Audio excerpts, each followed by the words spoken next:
deadheads here. I'm going to look back on the year that was, just focusing on the math and some statistics to try to answer some of the questions we all had at the beginning of the year, including, do you need to spend big money to get 2 top 5 quarterbacks to win in this league? And I'll tell you, the easiest way to win your division, play the teams that score the least amount of points. That's it. That's it in a nutshell, guys. Nothing rocket science about that.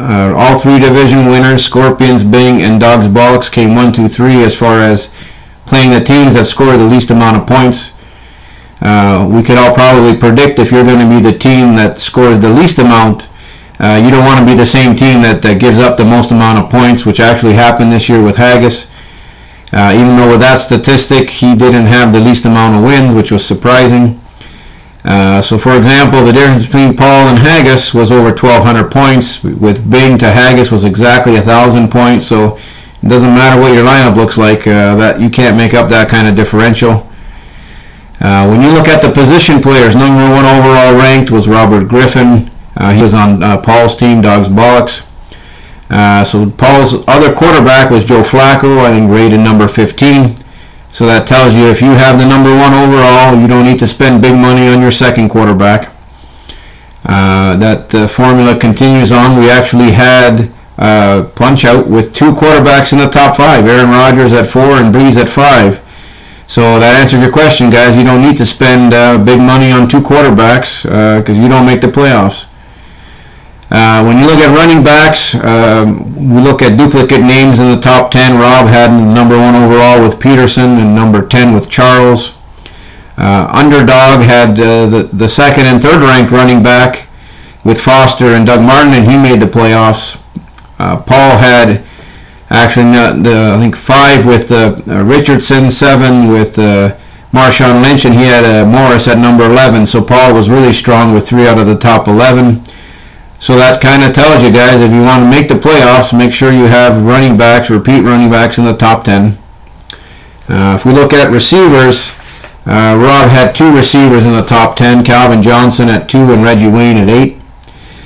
Thunder had 2 receivers, Brandon Marshall at 3, Vincent Jackson at 9, and he never made the playoffs. So having 2 receivers in the top 10 does not guarantee you're going to make the playoffs. So save your money, don't buy receivers. I keep telling you that every year.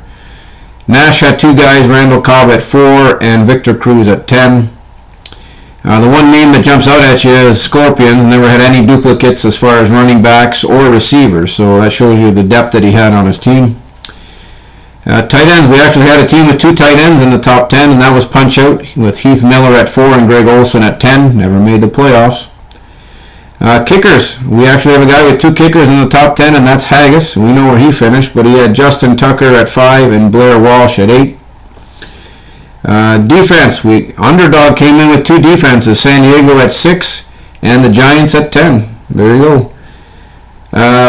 I took a look at the free agents that are left over on the roster. Russell Martin, number 16 ranked QB, number 41 overall, still out there.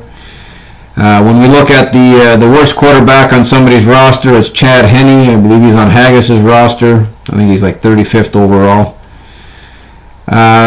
Worst running back right now, Armando Allen at 109. He's on Punch-Out's team. Worst receiver, Greg Jennings on Tenacious T, number 123. Worst tight end, Aaron Hernandez, but nobody's going to blame Haggis for holding on to Hernandez. I certainly wouldn't. So that means the next worst tight end is my guy, Anthony Fasano at 31. And in my defense, I honestly didn't even remember having Fasano on my team. Worst kicker in the league, Mason Crosby. He's my kicker. He's number 25th. How he ends up being that low, I have no idea. The Green Bay kicker, I thought I spent big money to get him. I thought he was a top 5 guy for sure. What's interesting is that when you look at kickers, there's 2 guys in the top 10 that are still free agents. Connor Barth at 6 and Sean Swisham at 9. As far as changing your team name, I guess you guys have been questioning about that. I changed my team name last year. Went on the historic 10-game win streak after I changed my team name, so I went into this year, started out at 3-8 on my typical slow start, changed my team name, went 7-7 with the same shit team I had. So I can now tell everybody, change your team names during the year because you do get a spike in it. One thing obviously you have to avoid is slow starts. When I look at the power rankings at the end of the year, this is where Matt and Punch-Out, it really sucks being you, especially after that last weekend. Punch-Out came in 6th overall. He beat out Larry, who came in 7th. It wasn't even close as far as rankings. Larry's actually closer to 8th, which is G.I. Joe. There's only a 0.007% spread between Larry and G.I. Joe as far as power rankings, so it's not close. Punch-Out should have made the playoffs. Which brings me to the upcoming first week of the playoffs. Every year it seems some team in the Toilet Bowl outscores a team in the playoffs. If we look at the teams that made the playoffs against the Toilet Bowl last weekend, they went 4-2, which tells me the Toilet Bowl, they won 2 out of 6, which is a 33% chance, and I think that's the realistic number going into this weekend.